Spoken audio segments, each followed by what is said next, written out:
रकात है। इमाम आज़म अबू हनीफा का फतवा है कि 20 रकात पढ़ो। कितना? 20 रकात। और इमाम अहमद बिन हम्बल कहते हैं कि 40 पढ़ो। कितना? 40 रकात। क्यों? कहा बुखारी की हदीस मन कामा ईमानन व इहतिसाबन गुफिर लहु मा तक़द्दमा के तहत रात भर का क़याम उनके अगले पिछले गुनाह माफ कर दिए जाए। 40 पढ़ो। इमाम मालिक कहते हैं कि 40 में भी रात भर का क़याम नहीं होगा, तो इसलिए 80 रकात पढ़ो। अब किधर जाओगे?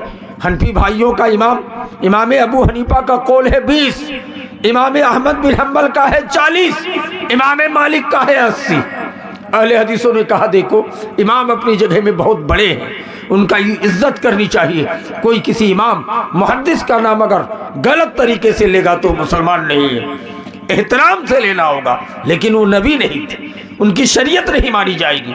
इमाम मालिक की 80 रकात, इमाम अहमद बिन हम्बल की 40, इमाम अबू हनीफा की 20 को रख दो। नबी की शरीयत ढूंढो। पूरी शरीयत खंगालने के बाद सही बुखारी की रवायत मिल रही है। अम्मा आयशा नबी सल्लल्लाहु अलैहि वसल्लम की बीवी, हम सब मोमिनों की रूहानी माँ, फरमाती है अम्मा आयशा कि नबी रमज़ान गैर रमज़ान कभी भी 11 रकात से ज़्यादा तरावी नहीं पढ़ते। अब साबित हो गया, सुन्नत का फैसला हो गया कि 11 ही रकात तरावी सुन्नत है। लेकिन कोई अगर खुद पढ़ना चाहे कि हम 200 रकात पढ़ेंगे, पढ़ना गुनाह नहीं है, नेकी मिलेगी। हमने नबी की सुन्नत नहीं कहा है। हम 11 रकात के बाद भी हम वितर नहीं पढ़ेंगे, रात भर नमाज पढ़ेंगे, पढ़ सकता है। हदीस नबी सल्लल्लाहु अलैहि वसल्लम रात भर इतना ज्यादा नमाज पढ़ते थे कि 80-90 रकात नबी नमाज पढ़ते थे कि नबी का पैर फूल जाता था, पैर में वर्म आ जाता था। साहबा ने पूछा कि अल्लाह के रसूल, आपके अगले पिछले गुनाह माफ कर दिए गए हैं, आप नबियों के सरदार हैं, आप दुनिया में अल्लाह के बाद सबसे ऊंचा मकाम है, आपकी शख्सियत तो ज़मीन से, ज़मा से, मकी से, मका से, फरिश्तों से, चांद से, सूरज से, जमीन से, आसमान से, दुनिया की हर चीज़ से अफजल है, फिर आप इतनी नमाज क्यों पढ़ते हैं? नबी कायनात ने जवाब में कहा था अफला अब्दन शकूरा, क्या मैं अल्लाह का शुक्रगुजार बंदा ना बनूं? ये नबी का हाल है मेरे भाई। इसलिए दोस्तों, आप दुनिया में परेशान इसलिए है कि हमने अल्लाह के रसूल के तरीके को छोड़ दिया, इसलिए आज हम परेशान हो रहे हैं। मैं एक ही वाकया 2 मिनट का बोल के ख़त्म करूँगा। हमारे आखिरी खतीब, प्रधान खतीब हज़रत मौलाना नजमे आलम पाकुर साहब, जो बहुत बेहतर तकरीर करते हैं बंगला ज़बान में, तशरीफ़ ला चुके हैं, इसलिए मैं चाहता हूँ कि ख़त्म करूँ, लेकिन एक वाकया बता करके। खलीफा हारून रशीद का नाम आपने सुना होगा। खलीफा हारून रशीद बड़े ही नेक बादशाह थे, बड़े अच्छे थे, लेकिन खलीफा हारून रशीद ने कानून लागू कर दिया था। क्या कानून? कि कोई भी आदमी 40 साल उम्र से पहले तकरीर नहीं कर सकता है, जुमा का खुतबा नहीं दे सकता है। कहा क्यों? कहा नबियों को नबूवत मिली है 40 साल उम्र के बाद, 40 साल के बाद अकल पुख्ता हो जाता है, और 40 से पहले वो उल्टा सीधा फतवा देगा, पब्लिक में गुमराही फैलाएगा, इसलिए 40 शर्त लगा दिया। 3 मौलवी 40 साल के बाद आए कि हमारा पढ़ा हुआ 40 साल हो गया है, मौलाना बन के आए, हम तीनों को तकरीर का मौका दीजिए। कहा ठीक है, दिया जाएगा। तीनों का एग्ज़ाम लेंगे। तीनों का एग्ज़ाम लिया। किस तरह जानते हैं? एक सामने टेबल पे रुपया रख दिया, सोना अशरफी उस ज़माने का पैसा जो था, आज का 1 करोड़ 2 करोड़ से ज़्यादा पैसा, और हारून रशीद ने कहा इसमें सिग्नेचर कर दीजिए। शरीयत बिल, शरीयत का कानून पास किए हैं हुकूमती सतह पर, उसमें नबी की सुन्नत को गैर शरई अमल करार दिया गया था। कहा इसमें सिग्नेचर कर दीजिए।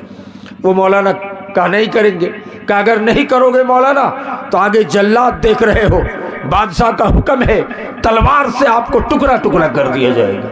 मौलाना डर गए, सिग्नेचर कर दिए कि कितनों सुन्नतों पे अमल नहीं है, एक सुन्नत पे अमल नहीं करेगा तो क्या फ़र्क पड़ेगा। पैसा लेके चले गए। दूसरा मौलाना भी वही पैसा लेके चले गए। तीसरा मौलाना आए, ये बड़ा टाइट जानकार मौलाना था। क्या खलीफा हारून रशीद, आपने नबी की सुन्नत को गैर शरई अमल करार दिया है, आप इसको मुझको सिग्नेचर करने बोल रहे हो?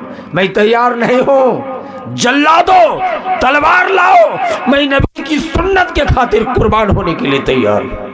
یہ کہنا تھا اور کہا جو پیسہ تم دکھا رہے ہو ہارون رشید، تمہارے اس پیسے میں میں پیشاب کرنے کے لیے تیار نہیں ہوں۔ ہارون رشید کھڑے ہو جاتے ہیں، مولانا کے گلے سے گلے لگاتے ہیں کہ کسی مولوی کو مارنا مقصد نہیں ہے، ایگزام لینا مقصد ہے۔ آپ کے 2 مولانا ایگزام میں فیل کر گئے، آپ فرسٹ ڈویژن میں پاس کر گئے، اس لیے ہارون رشید کی طرف سے پورے دیش کا مفتی آپ کو قرار دیا گیا ہے۔ آپ نے عمر بن عبدالعزیز، یہ تابعی ہیں، رحمت اللہ علیہ کا نام سنا ہوگا، ان کا عدل مشہور ہے، انصاف مشہور ہے۔ ایک دن ان کو خبر ملی کہ آپ تابعی ہیں، نبی کو دیکھے نہیں ہیں، حالت ایمان میں نبی سے ملاقات نہیں ہے، آپ کی ملاقات صحابہ سے ہے، لیکن 500 سے زیادہ صحابی زندہ ہیں۔ عمر بن عبدالعزیز، آپ امامت کرتے ہو، آپ کے پیچھے ایک بھی صحابی عصر کی نماز اور فجر کی نماز نہیں پڑھتے ہیں، اکیلا پڑھتے ہیں، الگ پڑھتے ہیں۔ ظہر پڑھتے ہیں آپ کے پیچھے، مغرب پڑھتے ہیں، عشاء پڑھتے ہیں، لیکن فجر اور عصر کی نماز ایک بھی صحابی رسول آپ کے پیچھے نہیں پڑھتے۔ عمر بن عبدالعزیز کو جب خبر ملی، صحابہ کرام کو جمع کیا، حضرت ابو سعید خدری اور حضرت عبداللہ ابن عباس صحابہ کرام کے طرف سے ترجمان متعین کیے گئے۔ عمر بن عبدالعزیز نے کہا، عبداللہ، سنا ہے کہ عصر کی نماز اور فجر کی نماز میرے پیچھے تم نہیں پڑھتے ہو، میری امامت سے کیا دقت ہے؟ عبداللہ ابن عباس کے آنکھوں سے آنسو آ گیا، روتے ہوئے کہا تھا کہ عمر بن عبدالعزیز، آپ کا انصاف مشہور ہے، آپ کا پرہیزگاری کا چرچا ہے، سب ٹھیک ہے، لیکن میں محمد رسول اللہ کے پیچھے 7 سال نماز پڑھا ہوں۔ کیسا؟ 7 سال میں نبی کے نماز کا ٹائم اپنے آنکھوں سے دیکھ رہا ہوں۔ محمد الرسول اللہ نے عصر کی نماز کو اول وقت میں ادا کیا ہے، 3 بجے 3:30 بجے ادا کیا ہے، لیکن آپ عصر کی نماز کو لے کر کے مغرب سے پہلے لے جاتے ہیں، اوقات مکروہہ میں لے جا کے پڑھتے ہو۔ فجر کی اذان تو اندھیرے میں دیتے ہو، لیکن فجر کی نماز صبح صادق کے قریب میں پڑھتے ہو۔ یہ نماز کا ٹائم غلط ہے، میں نبی کے پیچھے 7 سال نماز پڑھا ہوں، اس لیے آپ کے پیچھے نہیں پڑھتا ہوں۔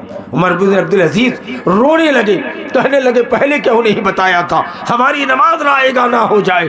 پھر اول وقت میں عصر اور فجر کی نماز پڑھنے لگے۔ میرے بھائیوں دوستو، میں آپ کو یہ پیغام دینا چاہتا ہوں کہ آج مسلمان پریشان اس لیے کہ ہم نے نبی کی سنت کو، نبی کے طریقے کو چھوڑ دیا ہے۔ آج کتنوں کہیں، اچھے مولوی ہیں، مولانا ہیں،